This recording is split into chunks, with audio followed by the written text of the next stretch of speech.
بسم اللہ الرحمن الرحیم۔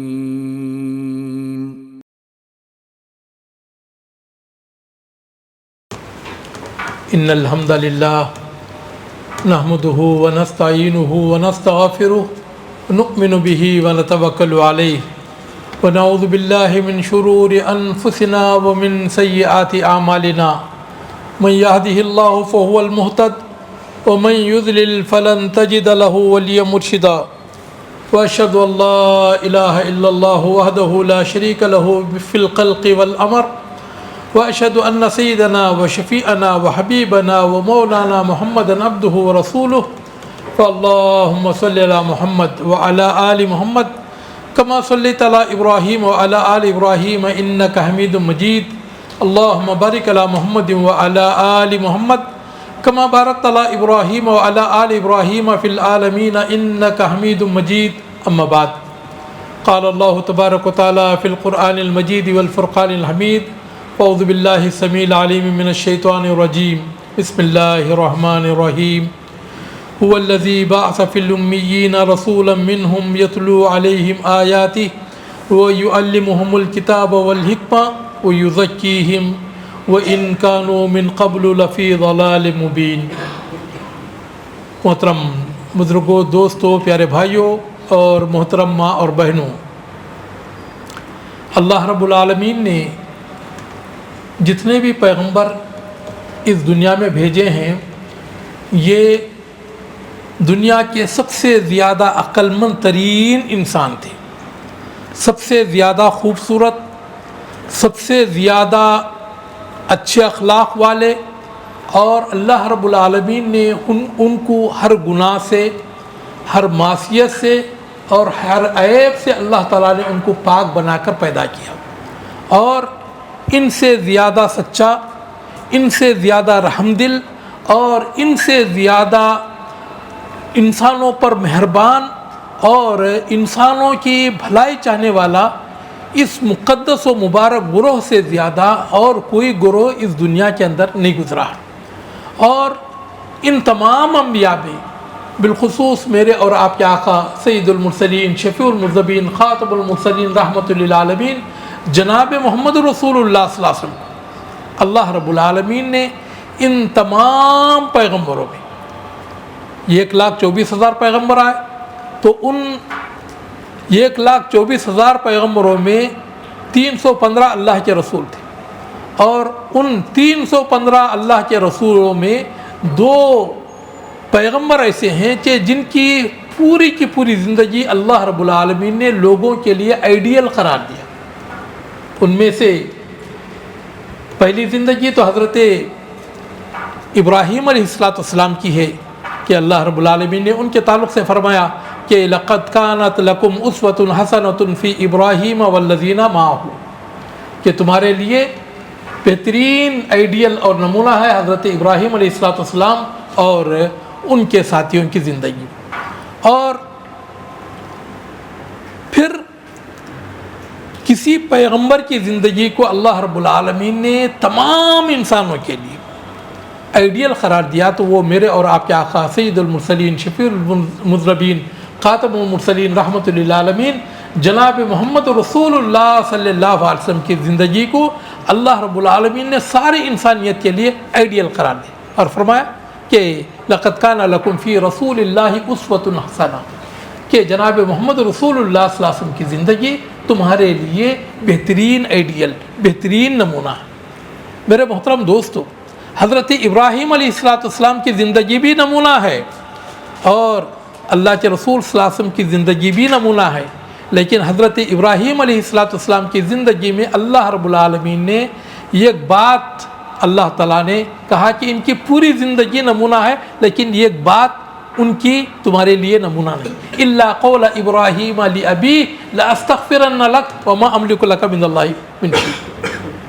حضرت ابراہیم علیہ السلام کی زندگی تمہارے لیے نمونہ ہے، اسوہ ہے، لیکن یہ ایک بات میں وہ تمہارے لیے آئیڈیل نہیں ہے، جبکہ انہوں نے اپنے باپ سے کہا لاستغفرن لک، میں آپ کے لیے اللہ تعالیٰ سے مغفرت کی دعا کروں گا، وما املک لک من اللہ من شیء، حالانکہ اللہ سے آپ کو بچانے کا مجھے کوئی اختیار نہیں ہے۔ اللہ تعالیٰ نے فرمایا کہ حضرت ابراہیم علیہ السلام کی پوری زندگی تمہارے لیے نمونہ ہے، لیکن یہ بات تمہارے لیے نمونہ نہیں، لیکن میرے اور آپ کے آقا جناب محمد رسول اللہ صلی اللہ علیہ وسلم کی ساری زندگی بلا استثناء اللہ تعالیٰ نے فرمایا کہ لقد کان لکم فی رسول اللہ اسوۃ حسنہ، تمہارے لیے اللہ کے رسول صلی اللہ علیہ وسلم کی زندگی بہترین اسوہ اور نمونہ ہے۔ کیوں؟ اس لیے کہ اللہ کے رسول صلی اللہ علیہ وسلم ایسی قوم کی طرف پیغمبر بنا کر بھیجے گئے جو دنیا کی ان پڑھ، جاہل، گوار اور سنگ دل قوم تھی۔ سنگ دلی کا عالم یہ تھا کہ کسی پر حملہ کرتے تو لوگوں کو نہ صرف قتل کر دیتے، ان کے جانوروں تک کو، ان کے عورتوں تک کو، ان کے بچوں تک کو بھی قتل کر دیا کرتے تھے۔ صرف قتل کرنے پر ہی وہ شانت نہیں ہو جاتے، مطمئن نہیں ہو جاتے، بلکہ ان کے ہاتھ پیر کاٹ کر اور ان کے ناک کان وغیرہ کاٹ کر اس کے ہار بنا کر گلے میں ڈالتے تھے، اور اس پر وہ فخر کیا کرتے تھے۔ غیر تو غیر اپنے بچوں کو بھی نہیں چھوڑتے تھے، حتیٰ کہ اپنے گھر میں اگر کوئی بچی پیدا ہو جاتی اس کے وہ دشمن ہو جاتے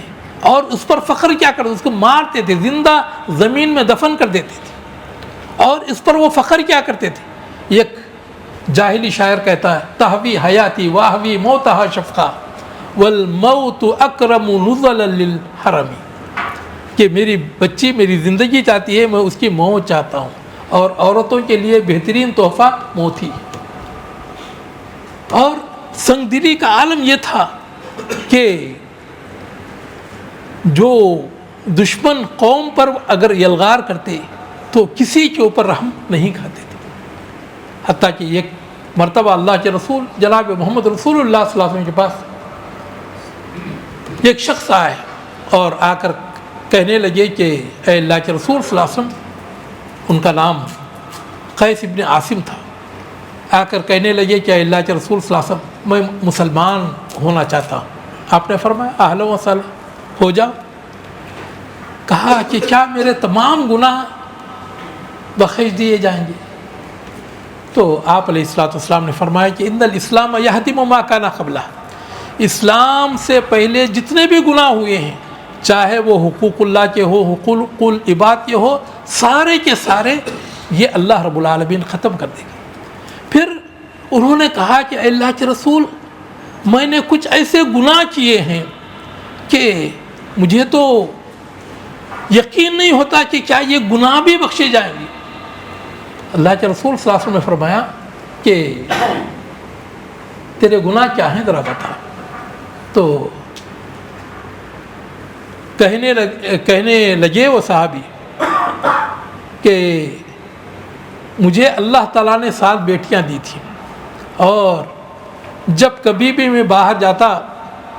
تجارت کے لیے تو بیٹی کو، اپنی بیوی کو کہہ دیتا کہ بیٹا اگر ہو تو ٹھیک ہے، بیٹی اگر ہے تو اسے زندہ زمین میں دفن کر دینا۔ تو اس طرح میں نے 7 بچیوں کو اپنے ہاتھوں سے زندہ زمین کے اندر دفن کر دیا۔ تو میری 8ویں بچی ہوئی اور میں ملک شام تجارت کے لیے گیا۔ بچی بڑی خوبصورت تھی، ماں بہرحال ماں تھی، ماں کبھی یہ برداشت نہیں کر سکتی، اپنی جان گنوانا برداشت کرے گی، لیکن اپنے بچوں پر آنچ آنا کبھی برداشت نہیں کر سکتی۔ اللہ تعالیٰ ایسے رحم دل والدین کی اللہ رب العالمین مغفرت فرمائے اور ان کے درجات کو بلند فرمائے۔ تو اس کے ضمیر نے گوارا نہیں کیا کہ میں اس بچی کو زمین میں زندہ دفن کر دوں، اپنے دور رشتہ داروں میں اسے بچی کو دے دیا، کہا کہ اس کو پالنا پوسنا پرورش کرنا، اور جب میں کہوں گی تو وہ تم میری بچی کو مجھے واپس کرنا۔ تو چنانچہ میری بچی دور کسی قبیلے میں پرورش پاتی رہی، تو ایک مرتبہ میں کہیں سفر پر گیا ہوا تھا، تو ماں نے اپنی بچی کو بلا لیا اور اپنے پاس رکھ کر اس کے ساتھ محبت سے پیش آنے لگی۔ اتفاق سے اچانک میں سفر سے واپس آیا تو گھر میں بچی کو دیکھا، بچی کے آواز کو دیکھا، بچی بڑی خوبصورت تھی۔ میری بیوی نے مجھ سے کہا کہ یہ غلطی مجھ سے ہو گئی ہے، اگر ہو سکے تو مجھے معاف کر دینا۔ وہ یہ کہ آپ سفر گئے ہوئے تھے تو اللہ تعالیٰ نے بچی دی، تو بچی بڑی خوبصورت تھی، میرے دل نے گوارا نہیں کیا، میرے ضمیر نے مجھے اس پر آمادہ نہیں کیا کہ اس بچی کو میں زمین میں دفن کر دوں، تو اس لیے میں نے اس کو کہیں دوسری جگہ پر رکھ کر پالا۔ دیکھو بالکل آپ پر گئی ہوئی ہے، آپ پر گئی ہوئی ہے۔ اور یہ دیکھیں اس کے جتنے بھی اخلاق و عادات ہیں، اس کے عادات زیادہ تر آپ ہی کے عادات ہیں، تو اس لیے میں آپ سے بھی گزارش کرتی ہوں کہ اس بچی کو قبول کر لیں اور آپ اس کو اپنی بیٹی بنا کر پالیں۔ تو میں تو بر وقت خاموش رہا، میں نے کہا ٹھیک ہے دیکھیں گے، تو لیکن میرا دل مجھے ملامت کر رہا تھا کہ یہ تیری بچی یہ کسی کی بیوی بنے گی، کسی کے گھر میں جائے گی، غلامی کرے گی، یہ تو کیسے برداشت کرے گی؟ تو اللہ رب العالمین نے اسی کا تذکرہ قرآن مجید میں فرمایا کہ وَإِذَا بُشِّرَ أَحَدُهُم بِالْأُنثىٰ ظَلَّ وَجْهُهُ مُسْوَدًّا وَهُوَ كَظِيمٌ، کہ جب کسی کو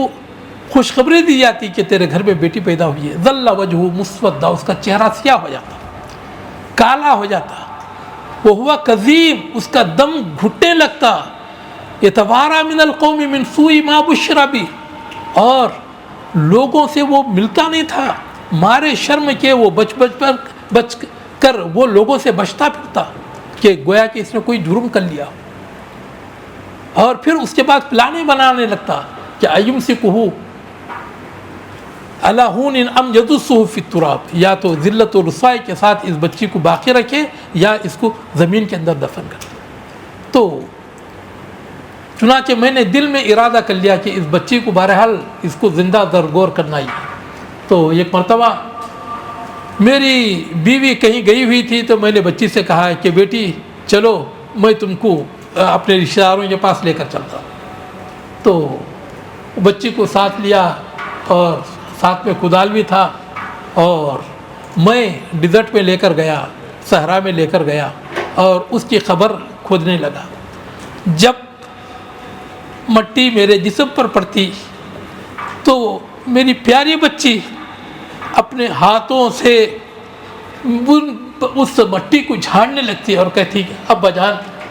آپ کے جسم پر مٹی پڑ رہی ہے۔ اس بچی کی یہ ادائیں بھی میری سنگ دلی کو ختم نہیں کر سکی۔ میں قبر کھودتا گیا، جب قبر تیار ہو گئی تو میں نے اٹھا کر اس بچی کو اس پر ڈالا اور پھر زندہ اس کو میں نے دفنانے لگا اور اس پر مٹی ڈالنے لگا۔ وہ پکار رہی تھی، کہہ رہی تھی یا بتی یا بتی، ہائے بجان ہائے بجان، لیکن میرے دل میں رحم کا کوئی جذبہ پیدا نہیں ہوا، یہاں تک کہ اس کے حلق تک مٹی آ گئی، صرف اس میں اس کے صرف منہ ایک بچا ہوا تھا، اور آخری چیخ جو اس کی زبان سے نکلی وہ یہ تھی کہ یا بتی، ہائے بجان۔ لیکن میری شقاوت و سنگ دلی نے اٹھا کر پھر یہ مٹی کا ٹوکرا اس کے سر پر ڈال دیا اور اس کی چیخیں دب کر رہ گئی، اور میں نے اس طرح 8 بچیوں کو زمانے جاہلیت میں نے زندہ درگور کر دیا۔ کیا یہ گناہ بھی اللہ تعالیٰ میرا معاف کرے گا؟ اللہ کے رسول صلی اللہ علیہ وسلم رونے لگے۔ صحابہ کرام نے اس بندے سے کہا، قیس ابن عاصم سے، کہ لقد احزنت رسول اللہ صلی اللہ علیہ وسلم، کہ بھئی تو نے تو ایسی سنگ دلی کا مظاہرہ کیا کہ اللہ کے رسول صلی اللہ علیہ وسلم کو تو نے ڈسٹرب کر دیا، آپ علیہ السلام پریشان ہو گئے، آپ مغموم ہو گئے اور آپ کے آنکھوں سے آنسو بہنے لگے۔ آپ نے پھر کہا کہ پھر ذرا بتاؤ کہ یہ واقعہ کیا ہے۔ پھر انہوں نے بیان کیا، پھر کہا کہ اور کہا کہ اگر اللہ تعالیٰ نے یہ فیصلہ نہ کر دیا ہوتا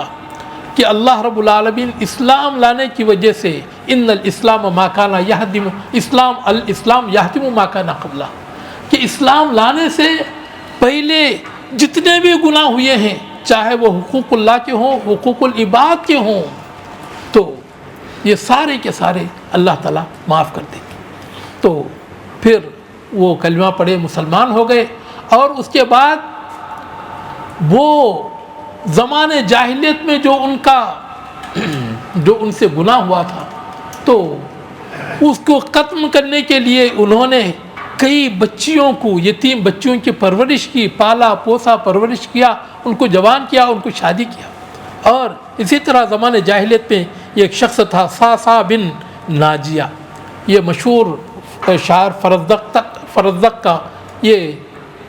دادا تھا۔ تو یہ بڑا رحیم و کریم انسان تھا، اور یہ جو بھی اس طرح کے قبائل تھے تو ان میں گھومتا تھا۔ اگر کوئی اپنے بچی کو درگور کرنا چاہتا تو اس سے بچی کو وہ لے لیتا، اور اس طرح انہوں نے تقریباً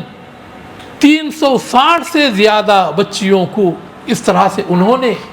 ان کو نجات دیا، اور ان کو پالا پوسا پرورش کیا، اور ان کو بچوں کو نجات دلائی۔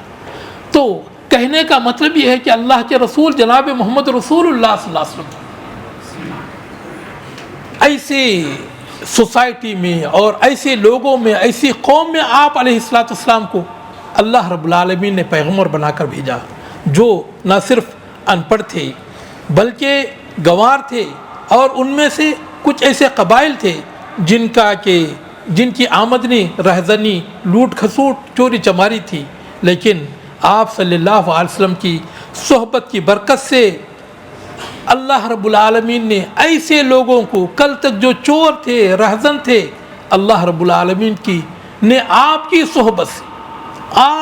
صحبت سے اللہ رب العالمین نے ان کو بہترین رہبر بنا دیا۔ کل تک جن کی زندگیاں فسق و فجور میں ڈوبی ہوئی تھی، تو اللہ رب العالمین نے ان کو ایسے صداقت و پاکیزگی کے ایسے اعلیٰ مقام پر پہنچا دیا کہ خود صداقت و پاکیزگی کو ان کے انتصاب سے شرف حاصل ہو گیا۔ اور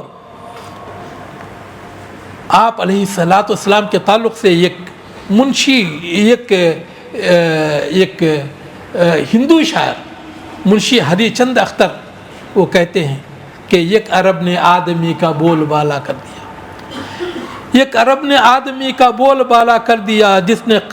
قطروں کو بکھیرا اور سمندر کر دیا، جس نے ذروں کو سمیٹا اور صحرا کر دیا، زندہ رہتے ہیں جو مر جاتے ہیں نام حق پر، اللہ اللہ موت کو اس نے مسیحا کر دیا، ایک عرب نے آدمی کا بول بالا کر دیا۔ میرے محترم دوستو، اللہ رب العالمین نے جتنے بھی پیغمبر بھیجے، اور خود میرے اور آپ کے آقا جناب محمد رسول اللہ صلی اللہ علیہ وسلم، اللہ تعالیٰ فرماتا هو الذی بعث فی الامیین رسولا منہم یتلو علیہم آیاتی، کہ وہی اللہ جس نے کہ ان پڑھ لوگوں میں ایسے رسول کو بھیجا جو کہ انہی میں سے تھے، اور یتلو علیہم آیاتی، آپ علیہ السلام نے جو انسان بنائے، یہ دنیا کے ایسے انسان تھے کہ ان جیسے انسان قیامت کی صبح تک پیدا نہیں ہو سکتے، اور ایسا معاشرہ تشکیل دیا، ایسی تربیت آپ علیہ السلام نے اس قوم کی، اور اس قوم کی تربیت کے لیے آپ نے جو وسائل استعمال کی، یتلو علیہم آیاتی، اللہ تعالیٰ کی جو کتاب ہدایت ہے، اللہ تعالیٰ کی آیتوں کی تلاوت کرتے تھے، اللہ تعالیٰ کے احکام ان کو سناتے تھے، وَيُعَلِّمُهُمُ الْكِتَابَ، اور کتاب ان کو سکھاتے تھے، والحکمہ، اور سنت ان کو سکھاتے تھے۔ کتاب میں جو کچھ ہے، حکمت یہ ہے کہ اس کو پریکٹیکل طور پر، عملی طور پر اللہ کے رسول صلی اللہ علیہ وسلم کر کے دکھاتے تھے۔ مثلا نماز کیسی ہوتی ہے، اللہ کے رسول صلی اللہ علیہ وسلم پڑھ کر دکھاتے تھے، اور یہ ہے حکمت، اور اسی کو سنت کہا جاتا ہے۔ اور آپ علیہ الصلوۃ والسلام نے فرمایا کہ صلو کما رأیتمونی اصلی، کہ جس طرح میں نماز پڑھتا ہوں اس طرح تم نماز پڑھو۔ تو اللہ کے رسول صلی اللہ علیہ وسلم نے اللہ تعالیٰ کے تمام باتوں کو کھول کھول کر بیان کیا، اور ان کی جو تشریح ہے، تفسیر ہے، اللہ کے رسول صلی اللہ علیہ وسلم نے اپنے عمل سے، اپنے قول سے، اور اپنی زندگی کے ایک ایک عمل سے آپ نے کر کے دکھایا۔ اور وہ یزکیہم، اور ان کا تزکیہ کرتے ہیں۔ تزکیہ کیا ہے؟ تزکیہ ہے تربیت، دلوں کی صفائی، دلوں کے اندر جو حرص ہے، ہوس ہے، سنگ دلی ہے، شقاوت ہے، بدبختی ہے۔ اللہ کے رسول صلی اللہ علیہ وسلم نے اللہ تعالیٰ کی آیتوں کو پڑھ کر اپنے طور و طریقے سے اللہ کے رسول صلی اللہ علیہ وسلم نے اس طرح سے لوگوں کے دلوں کو پاکیزہ کر دیا کہ ان سے بھی زیادہ پاک دل انسان نہ اس معاشرے کے اندر، کبھی اس دنیا کے اندر نہ تو آئے ہیں اور نہ ہی آ سکتے ہیں۔ اسی لیے اللہ کے رسول صلی اللہ علیہ وسلم نے فرمایا کہ خیر القرون قرنی، کہ تمام دنیا کے تمام لوگوں میں سب سے بہترین لوگ میرے زمانے کے ہیں۔ حضرت عبداللہ ابن مسعود رضی اللہ تعالیٰ عنہ یہ فرمایا کرتے تھے کہ من کان مستنن فلیستن باصحاب محمد صلی اللہ علیہ وسلم، لوگوں اگر کسی کی اقتداء کرنی ہی ہو تو اللہ کے رسول صلی اللہ علیہ وسلم کے بعد اللہ کے رسول صلی اللہ علیہ وسلم کے اصحاب، آپ علیہ السلام کے صحابہ کی تم پیروی کرو، کہ فَإِنَّهُمْ أَزْكَاهُمْ قَلْبًا، کہ انبیاء کے بعد سب سے زیادہ پاکیزہ دل انہی کے، اور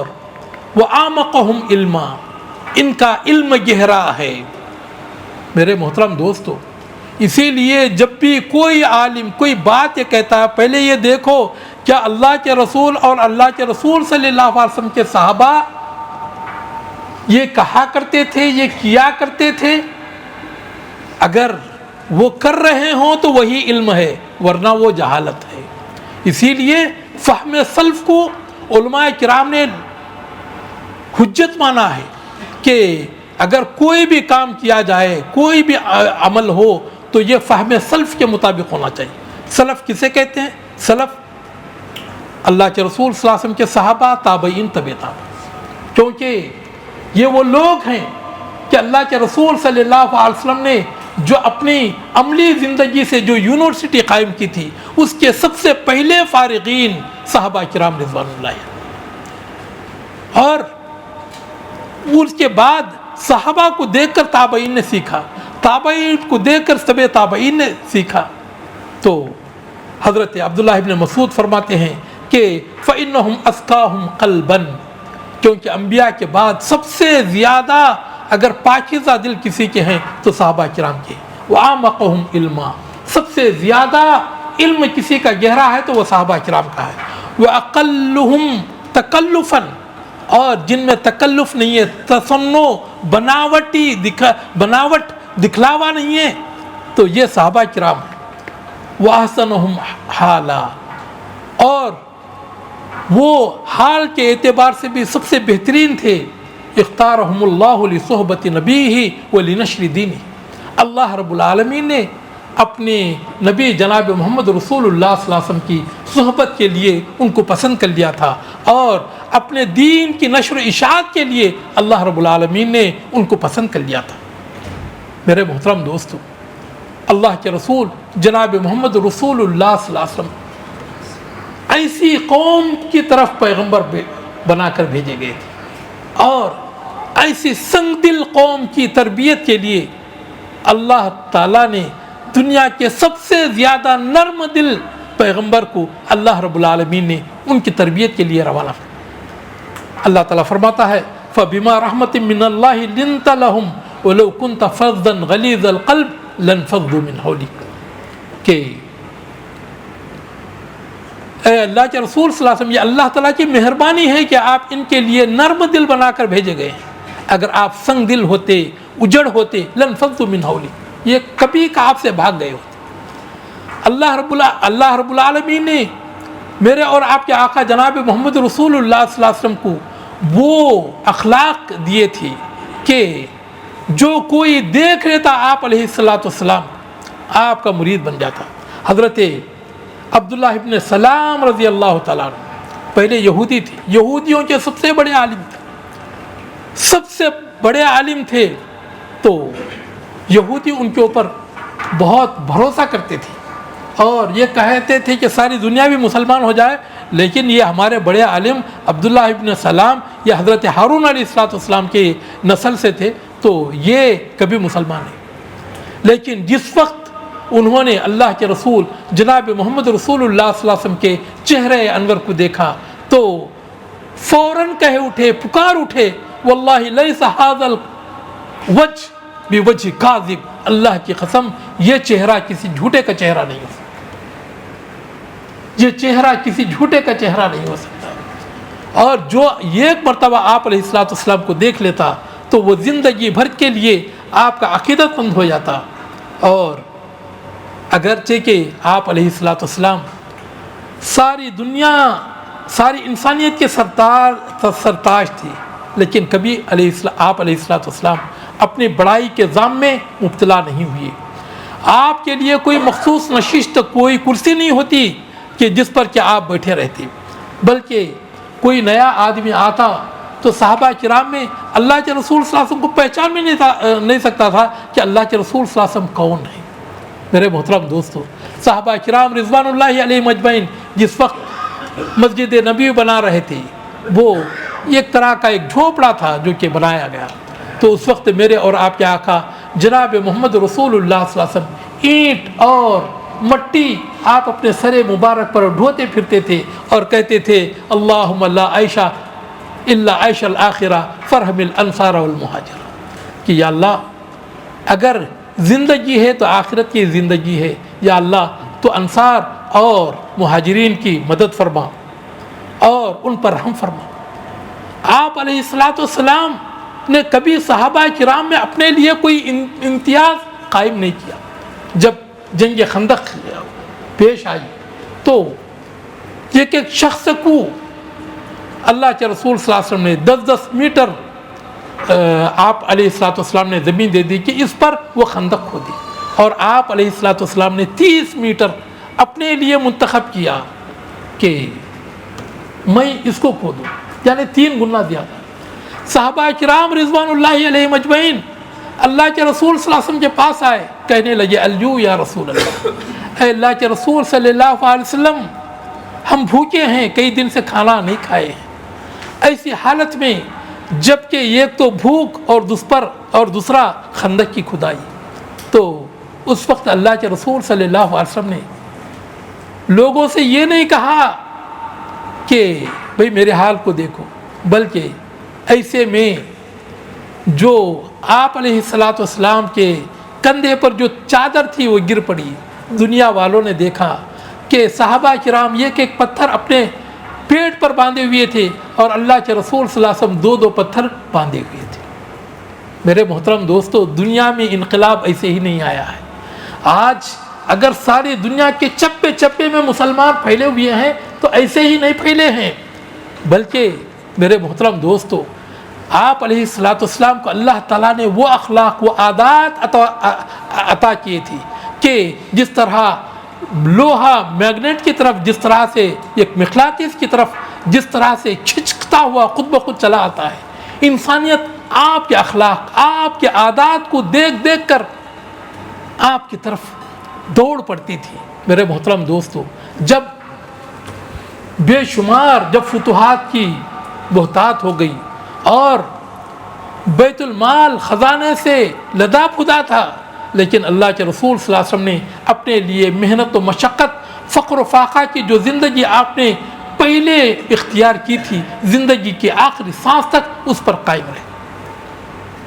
عالم یہ تھا کہ بھوک کی وجہ سے کبھی بیتاب ہو جاتی اور زبان سے آواز بھی صحیح طور پر نہیں نکل پاتی, اور گھر کا عالم یہ تھا. اما عائشہ رضی اللہ تعالیٰ عنہ فرماتی ہے واللہ ما شبع آل محمد صلی اللہ علیہ وسلم من خبز الشعیر من یومین متتابعین,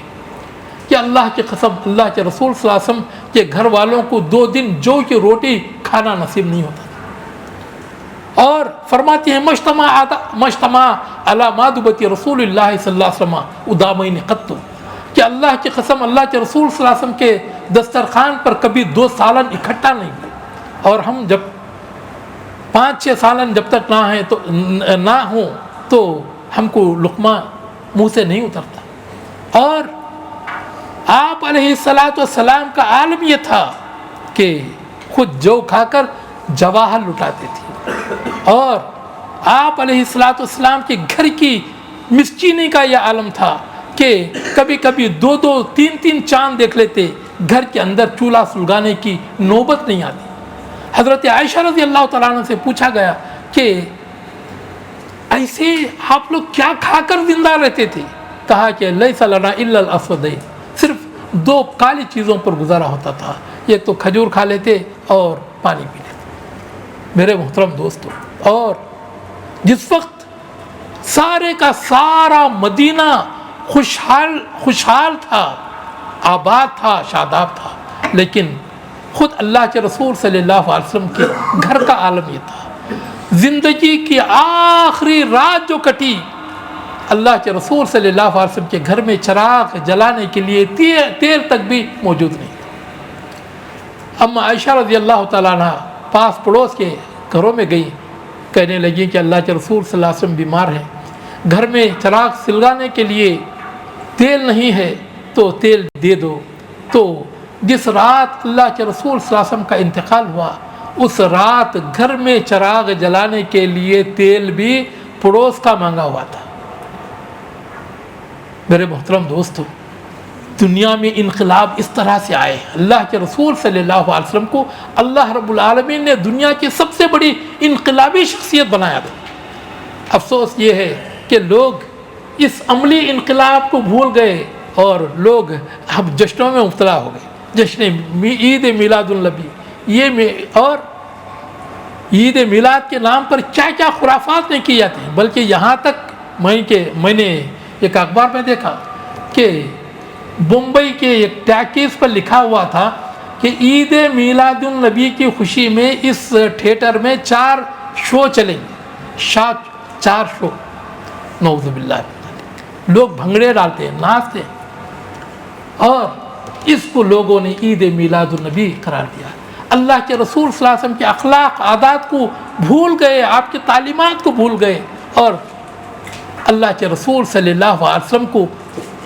کی تعلیمات کا مذاق انہوں نے عید میلاد النبی کے نام پر یہ منانا شروع کر دیا، اور آپ علیہ السلام کی تعلیمات کا مذاق اڑانا شروع کر دیا۔ میرے محترم دوستو، انشاءاللہ اس موضوع پر اگلے خطبات بھی ہوں گے۔ مجھے اللہ تعالیٰ سے، میں آپ تمام کے لیے بھی اور میرے لیے بھی اللہ تعالیٰ سے میں دعا کرتا ہوں کہ اللہ رب العالمین مجھ کو اور آپ کو اور تمام مسلمانوں کو جناب محمد رسول اللہ صلی اللہ علیہ وسلم کے اسوے پر عمل کرنے کی توفیق عطا فرمائے، اور آپ علیہ السلام کے تعلیمات پر عمل کرنے کی توفیق عطا فرمائے۔ جس وقت اور جب تک دنیا میں رکھے، اللہ رب العالمین دین پر، ایمان پر، اسلام پر زندہ رکھے۔ جس وقت موت دے تو کلمہ لا الہ الا اللہ محمد رسول اللہ صلی اللہ علیہ وسلم پر ہم تمام کی موت عطا فرمائے۔ اقول قولی ھذا واستغفر اللہ لی ولکم ولسائر المسلمین من کل ذنب فاستغفروا انہ هو الغفور الرحیم۔